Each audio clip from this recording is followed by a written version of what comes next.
Hey everybody, welcome back to Race of History. We're going to get into the last part of the Great Northern War series by Kings and Generals.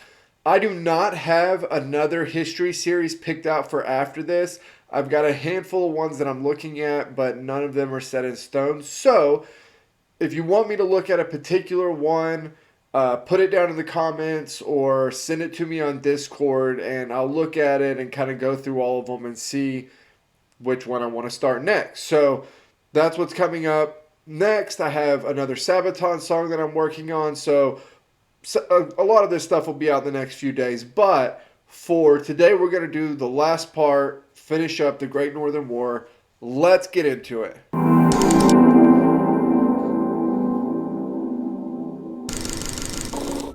The Great Northern War is a conflict famous for its epic, monumental battles with exciting tactics and charismatic commanders.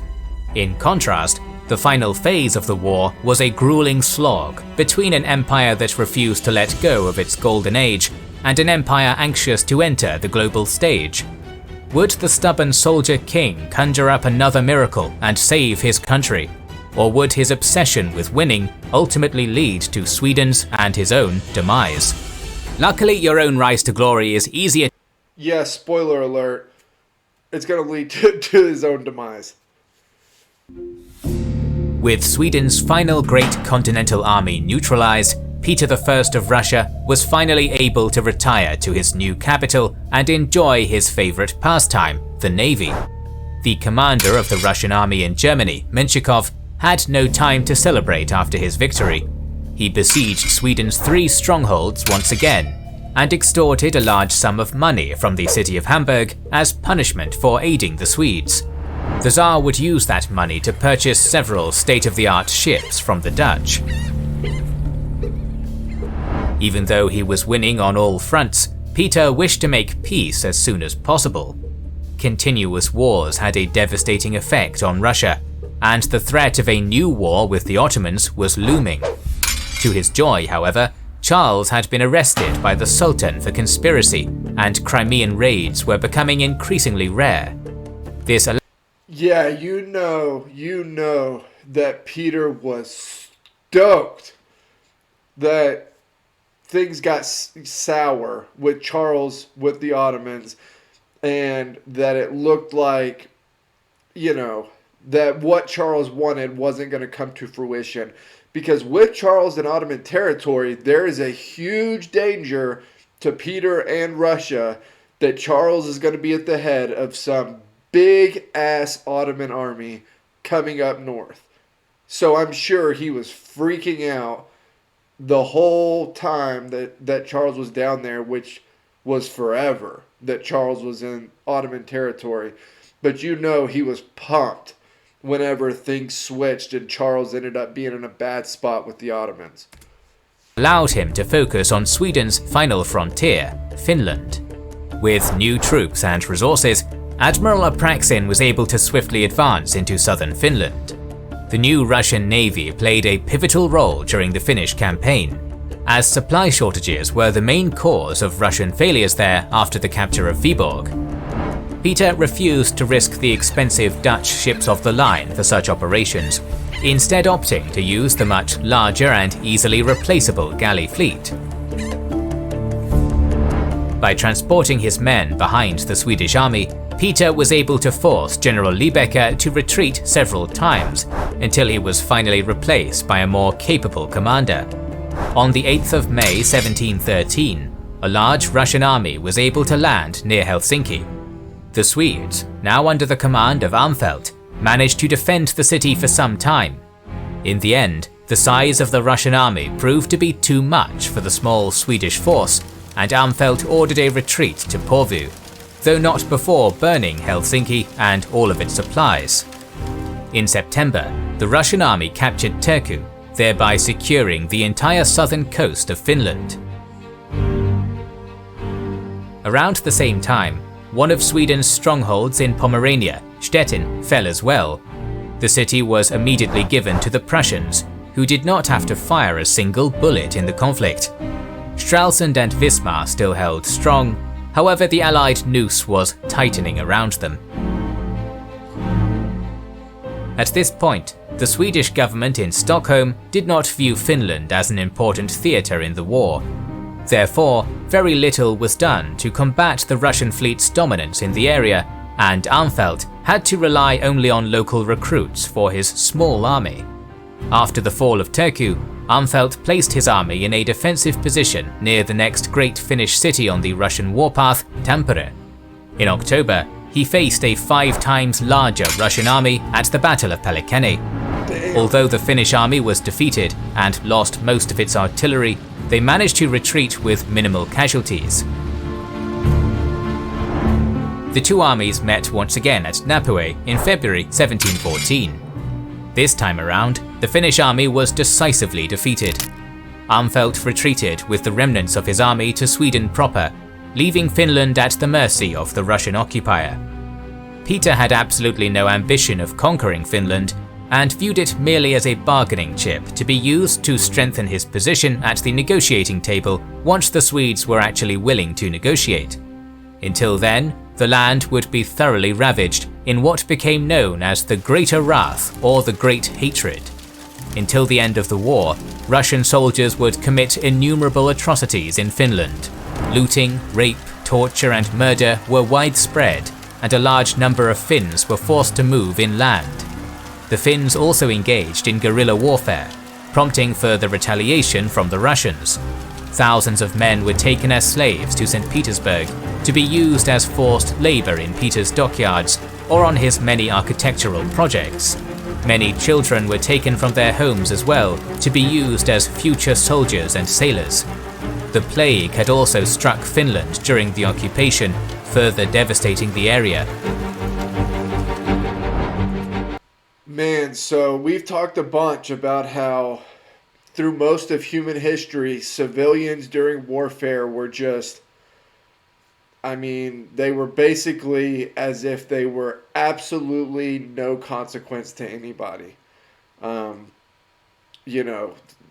Just some of the harshest treatment possible was handed to city after city full of civilians going back to the beginning of time during warfare. That's just the reality of it. That's just what it was. And in most places, whenever you have that type of brutality, you do start to see resistance, at least small pockets of resistance pop up. But even the resistance groups, in some cases, have to be very careful about what they attack and when, because the reprisals for those attacks will be so severe that it almost becomes not worth it, right? I can think of the French resistance during World War II, where they tried not to kill German soldiers if they could help it. And the reason for that was because if resistance groups killed German soldiers, then the Germans just went absolutely ape on the French civilians. And so to kind of stay away from those harsher penalties, they would hit railroads and telephone lines and things like that and try not to do direct action missions that would actually kill enemy troops. But it's a terrible situation for civilians in warfare. That's just the reality of it. You're going to have troops that are going to die. The enemy's going to have troops that are going to die, and civilians are going to die. Those are the three realities of war. As in Finland, the Russians were at Sweden's doorstep, the ruling council finally decided to ramp up their efforts in the eastern Baltic. A strong Swedish navy under Admiral Vatrang was finally sent to Finland.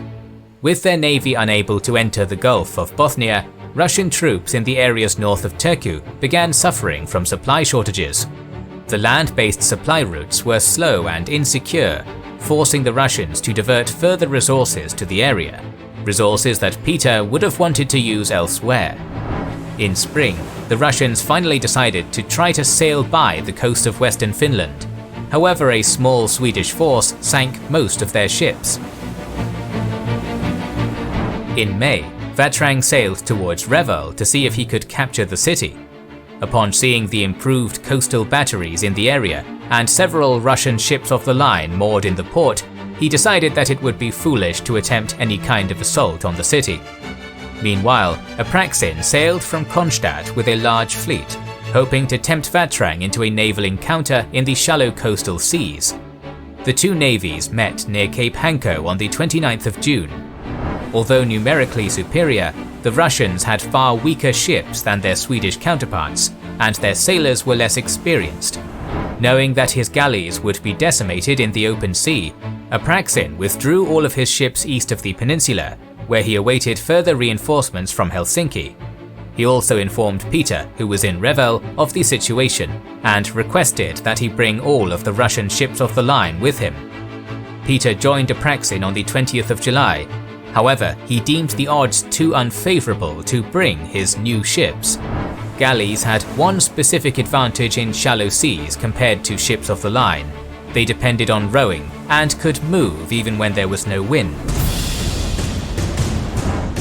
As Golitsyn and his men were now suffering from severe supply troubles, it was imperative for the Russian fleet to reach Turku as soon as possible. Peter's initial idea was to transport the galleys over the Hanko Isthmus.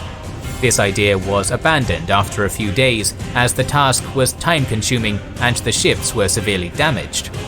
Vatrang was unaware that the Russian plan had failed and sent a detachment of 10 ships under Rear Admiral Ehrenhold to the north of the peninsula. The rest of the Swedish fleet sailed towards the Russian force. Unfortunately for Vatrang, the weather calmed down on the 26th, and his wind-dependent ships of the line could not move further than Hanko. Peter realized what kind of an opportunity had just presented itself, and he sent a vanguard of several ships to bypass Vatrang's fleet and engage Ehrenhold. Fearing that the rest of the Russian galleys would catch his ships in the shallow coastal waters, Vatrang sailed south, allowing the opposing forces to pass without any resistance. Ehrenhold, also unable to move, was caught by the large Russian fleet.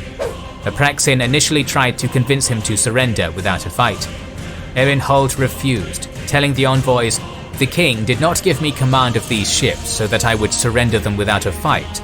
The Tsar can expect nothing from me and my subordinates other than strong resistance." Alright. The Swedish fleet consisted of one. I respect it, right? I mean, odds aren't great, but I respect it. Like, go down with the ship. Let's get as many as we can. Pram, 6 galleys, and 2 skerry boats.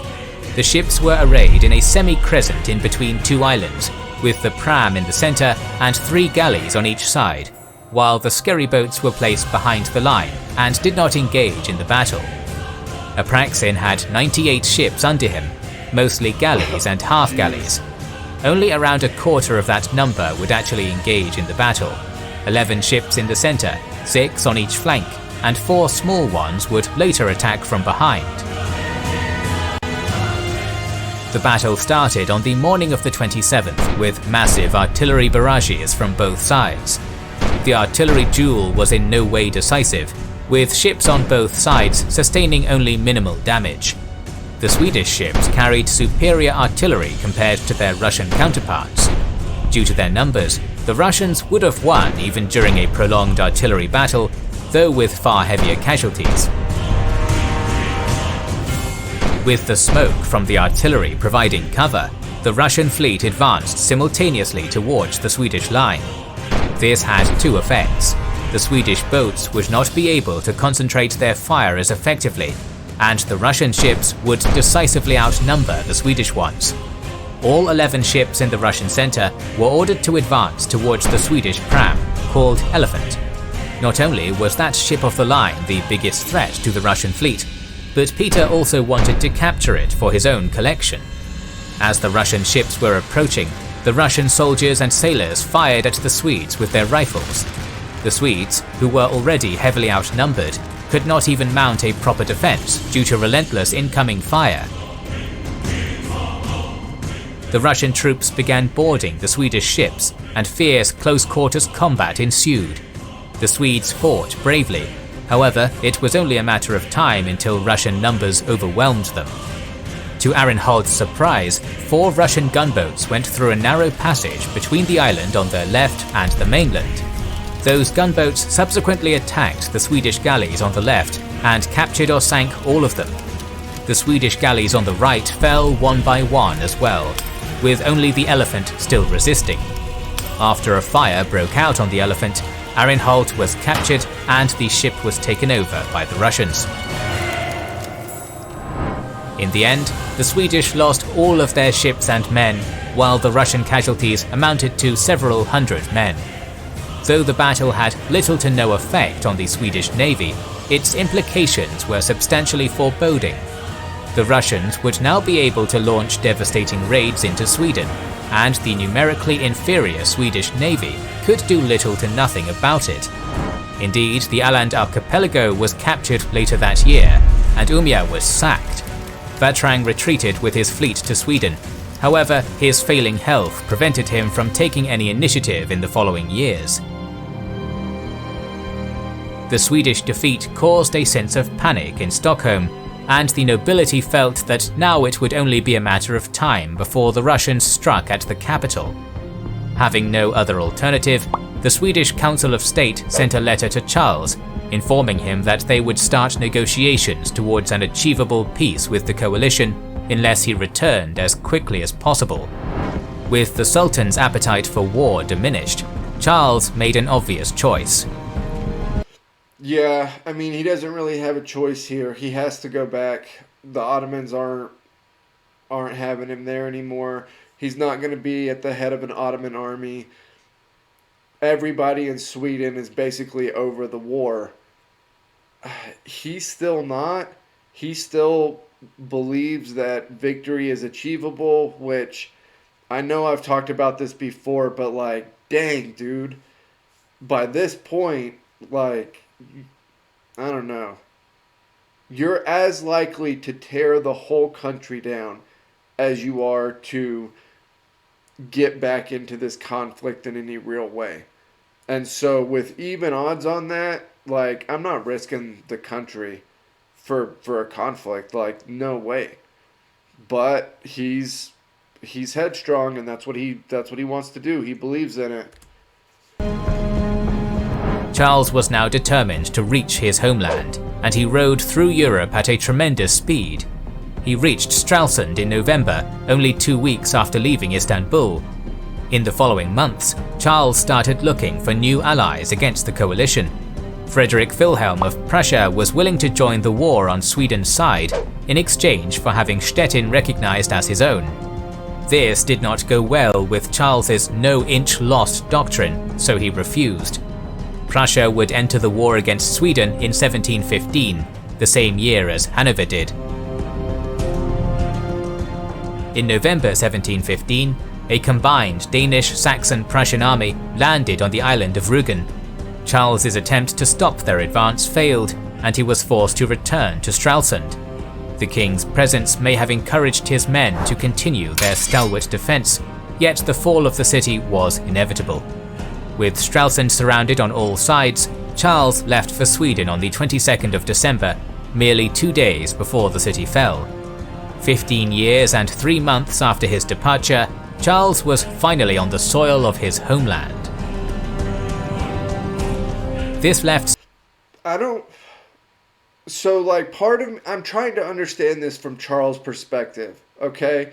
Like, I'm trying not to just have the opinion that he sucks and he's leading the country down a terrible path. But with the agreement that, who was it? The Prussians would join the war for Stettin?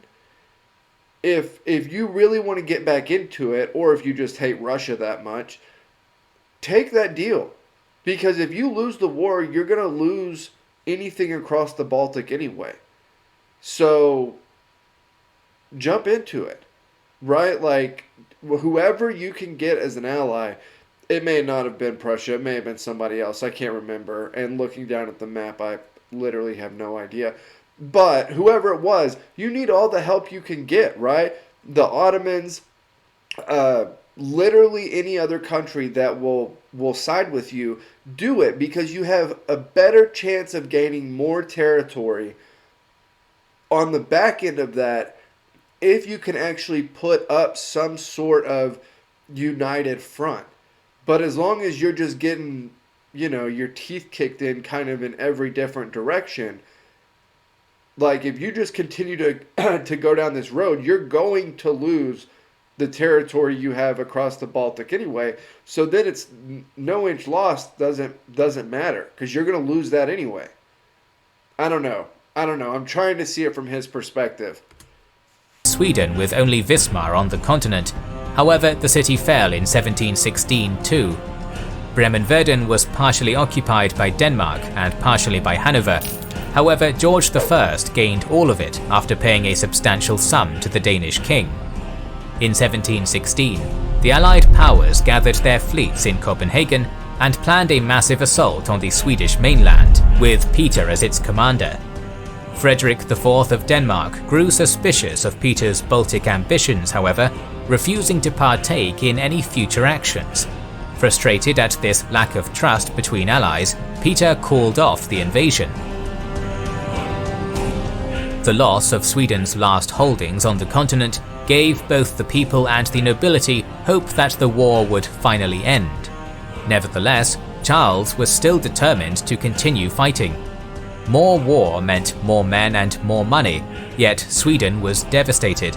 Half the farmland was not cultivated because there were no labourers. Fisheries were abandoned. Foreign trade was ruined by the blockade of the Allied fleets. The fact that Charles was able to continue the war in spite of all this seems like nothing short of a miracle. This was only possible due to the appearance of Juri Heinrich von Goetz as Charles's advisor. His administrative skill allowed Charles to raise another army, though his brutal methods only caused further dissent within the kingdom. Goetz also used the distrust among the allies to strengthen Sweden's diplomatic position. By playing George I and Peter against each other, Charles received several relatively favourable separate peace offers. This would have allowed Charles to focus on recovering his Pomeranian possessions. Goetz continuously tried to convince Charles to accept peace with Russia, in what can only be described as a Sisyphean task. To his credit, he did manage to wear down the stubborn king to accept the loss of Karelia and Ingria. Charles invaded Norway in 1716 in order to knock Denmark out of the war. However, the campaign was slow and costly. When all else fails, seriously, when everything else is going bad, nothing's going the right direction, you're losing armies left and right, you barely have any men or money left to continue the war, what's the move? Turn around and shoot at Denmark. Literally, that is like, I feel like that should be codified in Swedish law at this point. Finally, it would all be for naught, as on the 30th of November 1718, Charles was shot in the head and killed while besieging Frederikshamn. Whether it was a bullet from the Norwegian defenders or from one of his own men is still a matter of intense debate, as both are distinct possibilities. Yeah, sketchy. The beleaguered Swedish army then returned to Sweden with their king's body. While crossing the Scandinavian mountains, thousands would die due to cold and starvation. The last hope of reviving the Swedish Empire died along with Charles. As Charles neither married nor sired any offspring, he was succeeded by his sister Ulrika Eleonora. She decided to renounce her absolute powers, and a period of parliamentary rule in Sweden would ensue.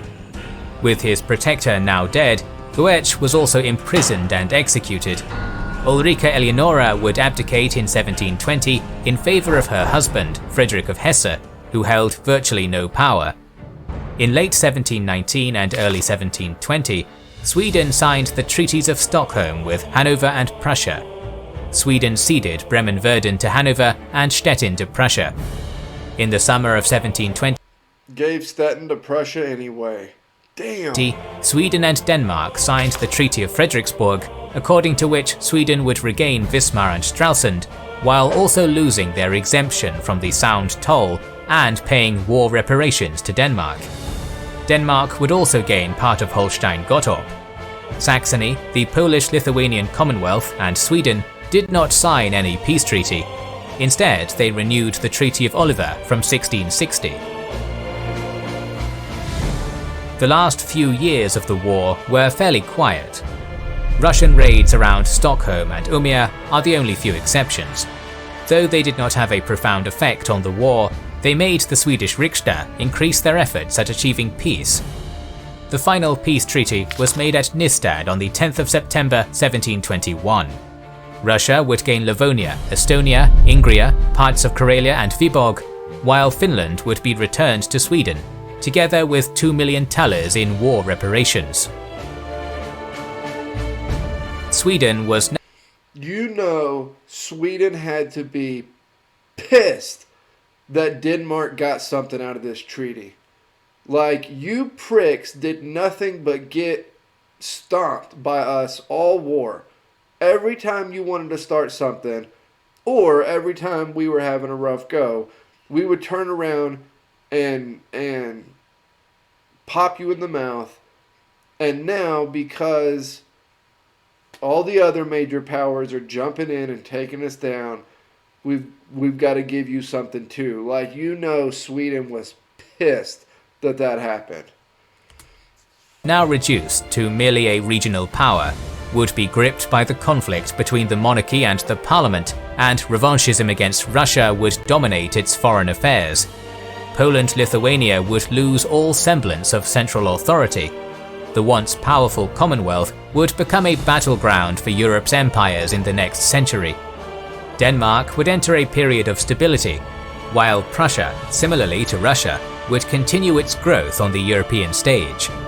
The power vacuum left by Sweden would be filled by the ever-growing Russian Empire, which would dominate European affairs in the coming centuries. The Great Northern War completely changed the balance of power in Europe. Not only that, but it also marks a turning point in European history. Wars would have a European rather than a regional nature, as an increasing number of countries would become involved in each other's affairs and conflicts.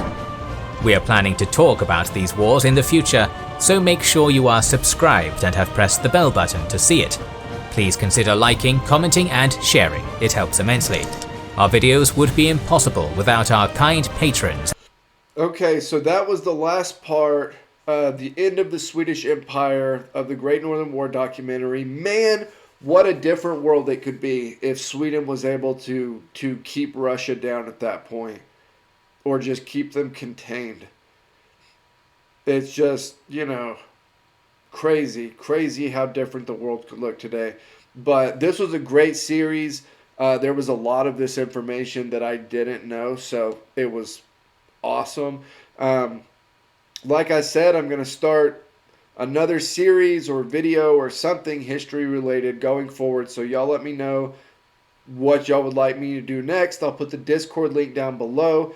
As always, like, comment, subscribe. Help me keep building the channel over here, and I will see you all next time.